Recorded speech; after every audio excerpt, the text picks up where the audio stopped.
An animated discussion between the US ambassador and the Palestinian representative, just one of the urgent conversations taking place around the room even before the session began. The packed chamber testament to the depth of international concern, and some argue the credibility of the Security Council itself is under attack. If the Council does not act accordingly to what its mandate is, which is preserving peace and security, then the Council might become another occupied territory. Speaking by video link from Jerusalem, the UN Special Coordinator condemned the unilateral US action. If the Israeli-Palestinian conflict is not resolved in line with relevant UN resolutions and in a manner that meets the legitimate national aspirations of both peoples, it risks being engulfed into the vortex of religious radicalism that has taken over the Middle East.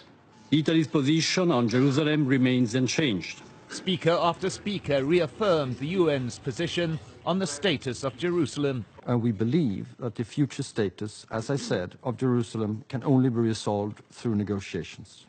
Criticism, too, from the staunchest of US allies, and the British ambassador also called on President Trump to make good his professed commitment to a peace process. We welcome his commitment to a two-state solution. The US representative decided the best form of defense is attack. Over many years, the United Nations has outrageously been of the world's foremost centers of hostility towards Israel. The UN has done much more damage to the prospects for Middle East peace than to advance them.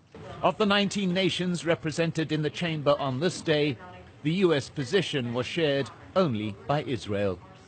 The United States had the courage and true understanding of justice to officially state what has always been known. The U.S. decision to reward Israelis' impunity undermines and essentially disqualifies its leadership role to seek peace in the region.